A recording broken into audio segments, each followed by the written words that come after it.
잠언 27장 8절 말씀입니다. 본향을 떠나 유리하는 사람은 보금자리를 떠나 떠도는 새와 같다. 이 본문은 단순하게 접하면 본향을 떠나지 말라는 경고로 볼 수 있겠죠. 본향을 떠나지 말라. 그럼 이곳에서 말하는 본향은 뭘 말할까요? 그래서 이 본향을 좀 더 제가 넓은 의미로 넓게 이렇게 펼쳐봤습니다. 그 본향은 집이라는 개념을 갖고 있겠죠. 가정, 또 가족, 부모, 혈연 관계, 그리고 교회와 기타 사회 공동체를 의미한다고 볼 수 있습니다. 제가 이렇게 나열하는 것은요, 고향집도 됩니다. 본향이라는 의미도 돼요. 그래서 본향을 떠난다는 것이 부모, 집, 가정, 가족, 혈연관계, 그리고 고향, 그리고 교회를 비롯 사회 공동체를 떠난 것이라 말하는 것으로 이해할 수 있습니다. 물론 이것은 맥락에 따라서 맞을 수도 있고 틀릴 수 있습니다. 맥락에 따라서요. 어떤 말의 맥락이냐에 따라서 이 말은 틀릴 수도 있고 맞을 수도 있습니다. 그래서 이제 이것을 좀 더 이해를 편하게 하기 위해서 우리나라에 있는 그 속담을 한번 이해해 보겠습니다. 우리나라에서 집 떠나면 고생이다라는 말이 있어요. 집 떠나면 고생이다라는 말을 해요. 좀 비슷한 의미 같은데요. 내용을 좀 더 찾아볼게요. 이것은 단순하게 숙박하고 거처할 집을 떠나서 고생스럽다는 것을 말하는 것은 아닙니다. 집 떠나면 고생이다. 물론 이것은 이제 농담식으로 그렇게 말을 하는 사람이 있지만 실질적인 의미는 그런 의미가 아니죠. 가정과 가족에서 떨어져 힘들다는 의미예요. 이 의미는 집 떠나면 고생이다라는 말은 가정과 가족에서 떨어져서 힘들다라는 의미입니다. 즉 집에 담긴 속성을 담고 한 말이에요. 집이라는 것이 속성이 있잖아요. 집 하면 어떤 것이 생각납니까? 부모님이 계신 곳, 아내가 계신 곳, 아내가 있는 곳, 남편이 있는 곳, 이런 의미가 있죠. 우리의 혈연 관계가 있는 것, 이렇게 이해할 수 있습니다. 또 집 하면 고향이라는 개념을 갖고 있습니다. 안식처라는 개념도 있고요. 그러니까 집은 가족과 가족을 상징하는 것이요, 혈연 관계를 말한 것입니다. 즉 자신의 가정이 있는 집이나 가족, 부모, 자식을 떠나 오랫동안 떠나 있거나 또는 가족 혈연 관계를 끊고 사는 것을 대해서 말할 때 집 떠나면 고생이다 라고 하는 거예요. 자신의 가정을 떠나거나 아니면 자신이 살고 있는 거처, 집을 떠나 있거나 아니면 자신의 가족, 부모, 자식을 오랫동안 떠나 있다, 여행이나 뭐 기타 이유 때문에 오랫동안 떠나 있거나 또는 가족의 혈연 관계를 끊고 사는 것을 말한다는 것입니다. 이해됐죠? 즉 단순하게 집을 나가서 고생이란 뜻이 아니라 오랜 관계의 단절을 말하는 거예요. 이 의미를 세분화에 적용해 보면 이렇게도 이해될 수 있습니다. 본처를 떠났다. 본처를 떠난 남편, 그 남편을 떠난 아내, 집을 가출한 자녀, 집을 가출한 자녀만 있는 것도 아니에요. 집을 가출한 부모들도 있습니다. 남편이 될 수도 있고 아버지가 될 수도 있고 엄마가 될 수 있겠죠. 등등에 적용할 수 있다는 것입니다. 그러면 뭐한다? 고생한다 라고 볼 수 있는 것입니다. 성경을 떠나면 이렇게 떠난 사람들은 유리한 사람, 마치 떠도는 새와 같다라고 말하는 것입니다. 그래서 친구들끼리 농담식으로 이렇게 말합니다. 여행 가면서 집 떠나면 고생이라더니 라고 하는 것은 갑작스런 이유에서 여행지에서 숙박지를 찾지 못하거나 아니면 갑작스런 이유에서 텐트에서 야영해야 하거나 또는 긴 여행을 하다 보니까 부모님과 가족들이 그립고 막상 자신이 모두 다 해야 하고 돈도 충분하지 않고 제대로 쉬지 못하는 것 때문에 하는 일상적인 이제 뭐라고 합니까? 푸념이겠죠. 그래서 그들이 뭘 합니까? 뭐니 해도 집이 최고다 하는 것이죠. 이때 그 집은 뭘 의미합니까? 집 떠나면 고생이다라는 의미는 안식처라는 개념에서 하는 말이죠. 안식처라는 개념에서요. 안식처라는 개념입니다. 우리가 이런 거 있잖아요. 집을 떠나야 한다고 해서 또 다른 거처가 없다는 건 아니잖아요. 집이 항상 있는 거잖아요. 집이 있는 거죠. 그러니까 집이 없어서라는 의미보다는 바로 관계가 끊어졌거나 오랫동안 그 관계에서 멀어져 있는 것을 이야기한다고 볼 수 있는 것입니다. 집 떠나면 고생이다라는 것이죠. 이러한 관점이 성경에서도 똑같이 이해되고 있는 거죠. 본향을 떠나는 것은 유리하는 사람은 보금자리를 떠나 떠도는 새와 같다라고 하는 것입니다. 이제 성경을 좀 더 자세히 찾아보겠습니다. 성경에서 사람이 부모를 떠나 둘이 합하여 한 몸이 되리라는 말씀은 창세기 말씀과 마태복음 19장에 있는 내용이거든요. 우리가 잘 아는 내용이죠. 사람이 부모를 떠나 둘이 합하여 한 몸이 되라 라고 하나님께서 말씀하셨고, 이 말씀을 그대로 예수님이 적용하여서 결혼에 관련돼서 이야기를 합니다. 그러면서 둘이 합하여 한 몸이 되었다라는 말씀을 하기 전에 어디를 떠납니까? 부모를 떠났다라는 의미를 씁니다. 하나님께서 사람들에게 부모를 떠나라고 허락하신 이유가 뭘까요, 그러면요? 집 떠나면 고생이다라고 했는데 하나님께서 사람들에게 부모를 떠나라고 허락하신 이유가 뭘까요? 여기서 집 떠나면 고생이라는 말은 어떤 의미를 담고 있다 했죠? 집은요? 부모, 가족, 혈연관계, 그 다음에 여러 가지 의미에서 안식처라는 개념도 함께 포함된다는 것입니다. 이건 단순하게 떠났다는 의미가 아니에요. 관계 단절이라는 거예요. 관계 단절. 오랫동안 만나지 못함은 이라는 의미도 있다는 것입니다. 그래서 하나님께서 사람들에게 부모를 떠나라고 허락하신 이유가 뭘까? 하나님께서 부모를 떠나 둘이 합하여 한 몸이 되라라는 의미는 무슨 의미일까? 를 우리가 생각해 보게 됩니다. 이 말을 오해하여서요, 부모와 가족과 단절하는 뜻으로 이해한다는 것은 참 어리석은 일입니다. 어떤 사람이 이 말을 오해하여서 부모와 가족을 단절하는 개념으로 이해해요. 그리고 자신들만이 새로운 구성단체라고 이해합니다. 가족이라는 것을 아주 좁게 생각하는 거죠. 그러나 이곳에서 부모를 떠나라는 말은 떠나는 말은 실은 이 두 사람으로 새로운 가정을 세우라는 것이 그 본질이겠지요. 그 가정을, 그러니까 이 사람이 부모를 떠나 둘이 합하여 한 몸이 되라라는 것에서 이 내용의 포인트는 떠나는 데에 대한 목적이 있는 것이 아니라 새로운 가정을 세우는 거에 목적이 있는 거예요. 그러니까 포인트가 거기에 있는 거예요. 본질이요. 말의 본질이 그렇다는 것입니다. 그래서 여자와 남자 둘이 만나서 자녀가 생기고 가정의 구성 단위가 형성이 되고 번영과 번창이 이루어지는 것은 당연한 일인 것입니다. 하나님께서 그러한 일을 위해서 하나님께서 남자와 여자를 둘을 부모로 떠나서 그들로 새로운 공동체를 만들려고 했다는 것입니다. 즉 가정이죠. 즉 결혼은 작은 공동체가 새로운 생명의 탄생으로 더욱 번성하고 창대해지고 더 깊은 결속력 있게 하는 것이 그 본질이다 라고 볼 수 있는 것입니다. 서로 다른 두 가정이 합쳐지는 거죠. 그렇죠? 두 가정이 서로 합쳐지는 거예요. 그리고 사돈 맺는다고 하잖아요, 우리가요. 그래서 그 두 가정이 하나가 되는 거죠.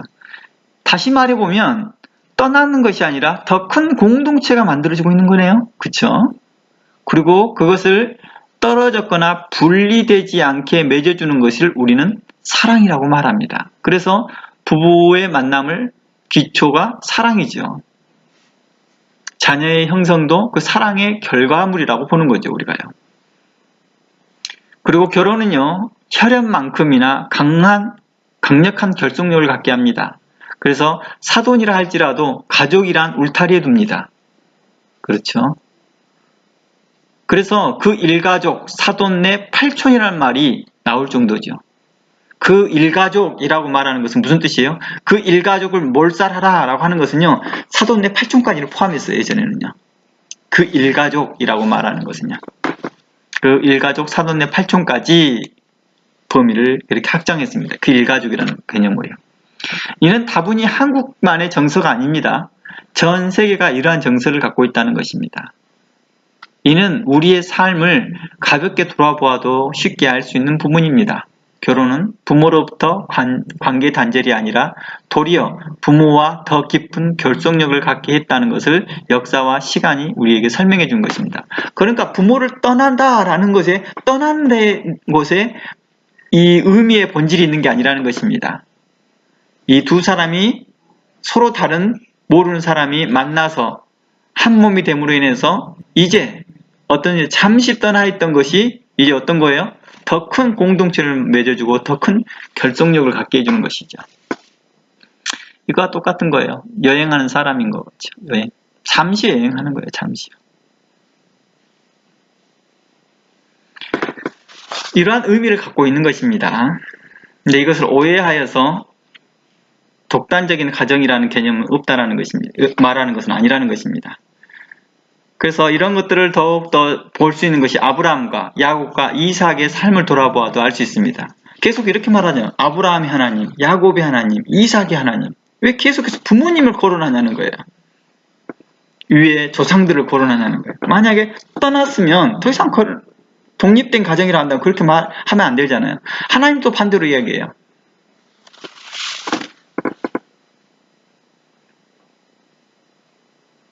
즉 부모의 이름을 거론하며 신앙이 전수되었고 그것이 연결되었음을 말하고 있는 것입니다. 이처럼 성경에서 발견되는 것은 사람이 결혼 후에도 그들의 기본적인 가족관계, 혈연관계, 그리고 공동체가 계속 연결되어져 가는 것을 우리는 쉽게 관찰할 수 있었고 볼 수 있었다는 것입니다.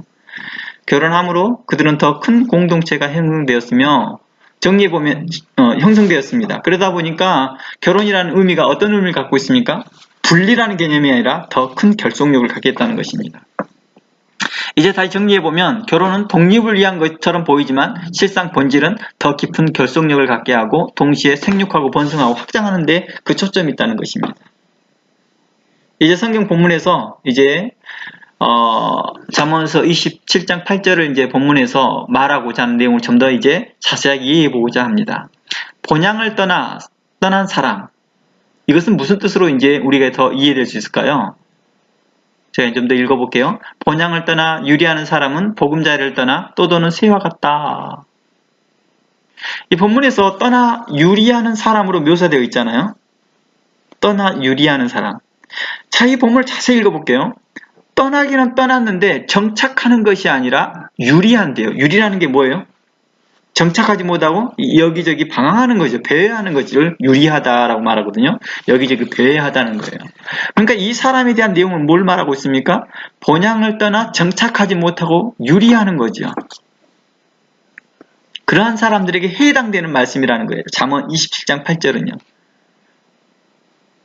그러니까 이것은 부문에서는 결혼하고 관련되어 있는 문이 아니었다는 것을 우리는 알 수 있습니다. 제가 결혼해서 떠나라는 내용에서 제가 이해를 돕고자 좀 전에 결혼에 대한 부분들을 설명했지만 이 본문은 떠났으나 정착하지 못하고 유리하는 사람이라는 것입니다. 이러한 사람을 본문에서 뭐라고 그래요?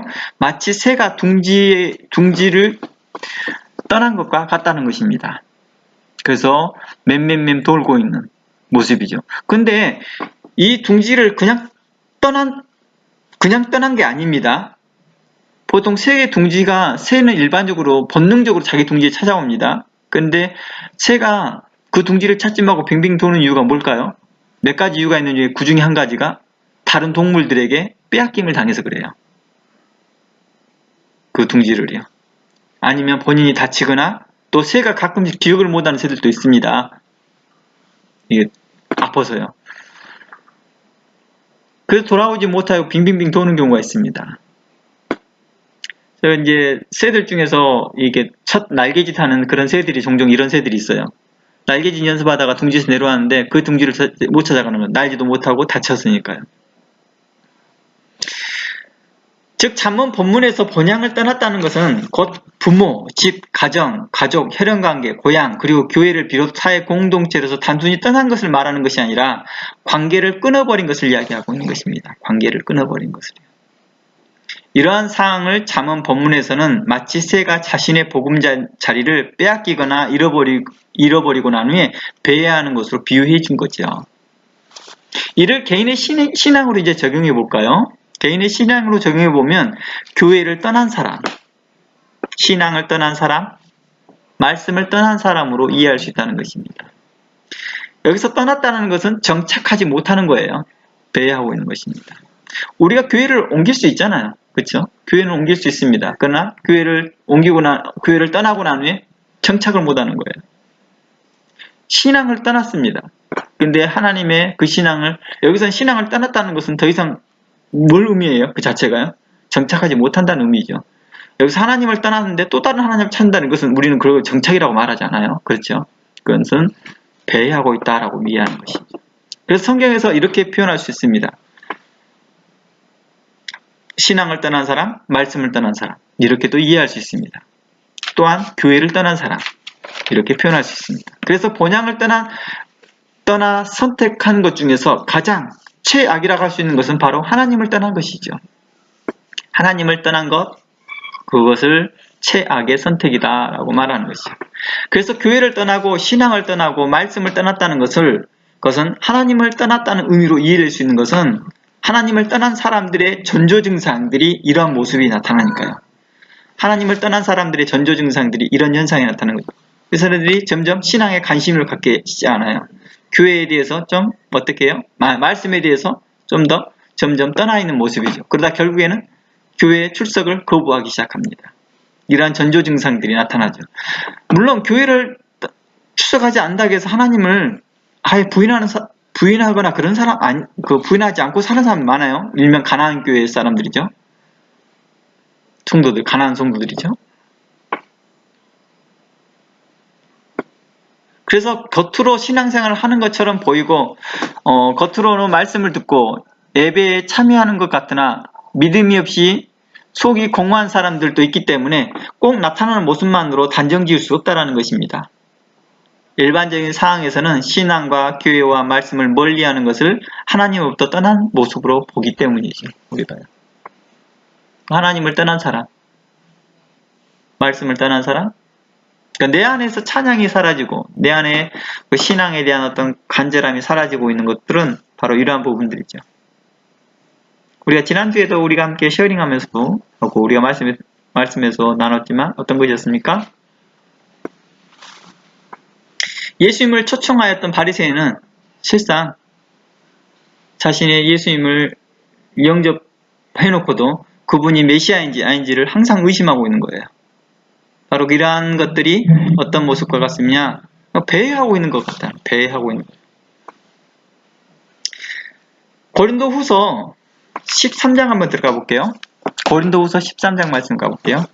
이러한 것을 기초하여서 고린도후서 13장을 한번 봐보세요. 이제 이후로부터 성경을 몇 군데를 찾아보고 있거든요. 확인해 보시기 바랍니다. 13장 5절 보면 이러한 말씀이 나오네요. 너희가 믿음에 있는가 너희 자신을 시험하고 너희 자신을 확증하라. 예수 그리스도께서 너희 안에 계신 줄 너희가 스스로 알지 못하느냐? 그렇지 않으면 너희가 버리운 자니라. 우리가 버리운 자 되지 아니한 것을 너희가 알기를 내가 바라고 이렇게 말씀 나옵니다. 5절 말씀 보니까 너희가 믿음이 있는가 너희 자신을 시험하래요. 너희 자신을 확증하래요. 예수 그리스도께서 너희 안에 계신 줄을 알지 못하느냐? 너희 계신 줄을 너희가 스스로 알지 못하느냐? 그렇지 아니하면 너희가 버리운 자니라 라고 말합니다. 그러니까 스스로 알고 있어야 된다. 스스로 믿고 있어야 된다. 이런 의미입니다. 확증하라는 것입니다. 그런데요. 6절 말씀에 우리가 버리운 자가 되지 아니한 것을 너희가 알기를 내가 바란다. 사도 바울은 말합니다. 너희들을 하나님께 버림받는 자 아니야. 혹시 그런 생각 들더라도 그렇게 생각하지 마. 라는 관점에서 이야기하고 있는 것입니다. 사도 바울은요. 우리가 하나님께서 7절입니다. 우리가 하나님께서 너희로 악을 조금도 행하지 않게 하기를 구하노니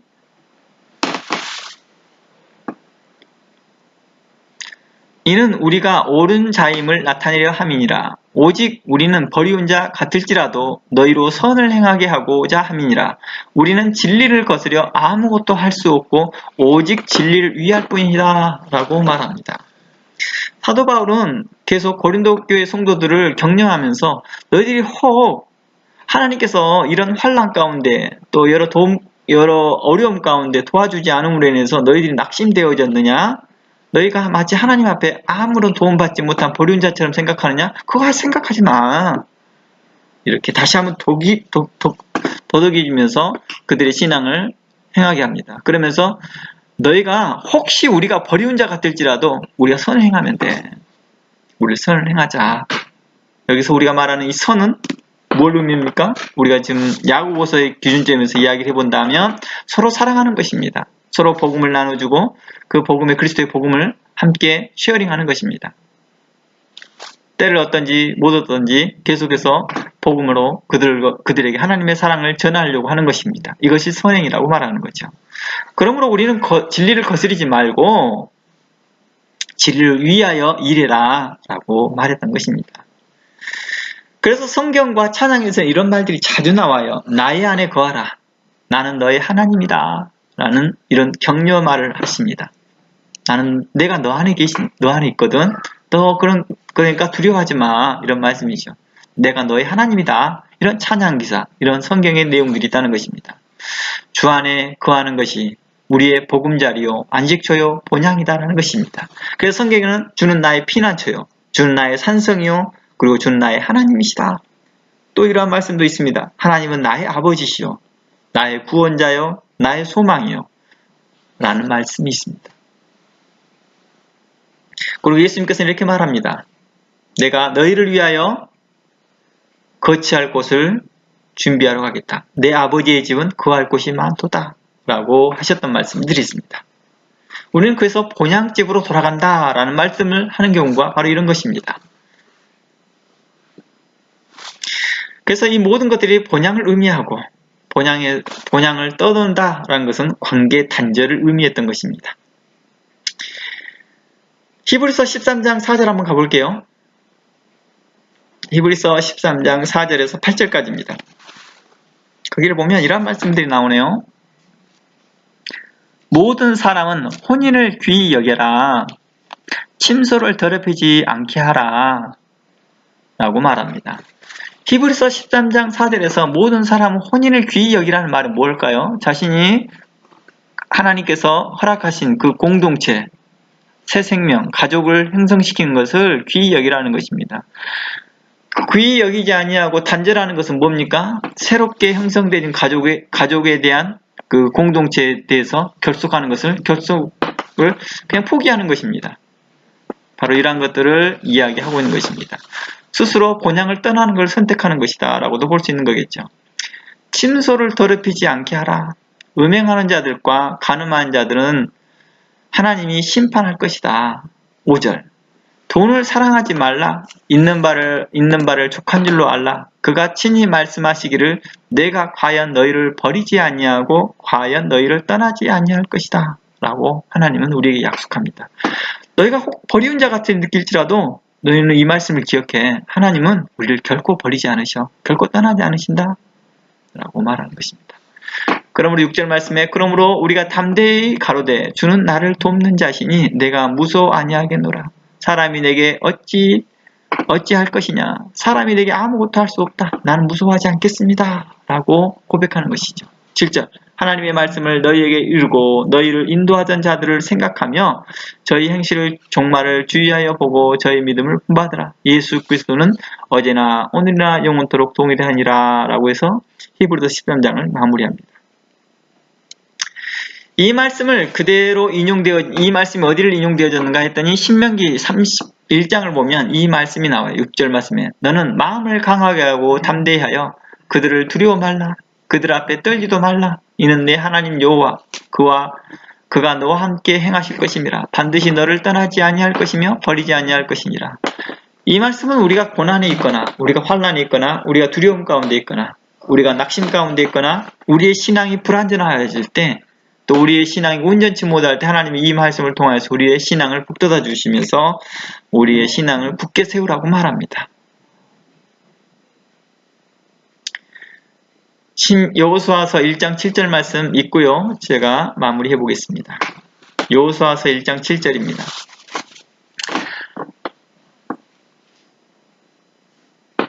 우리에게 너무 익숙한 말씀이에요.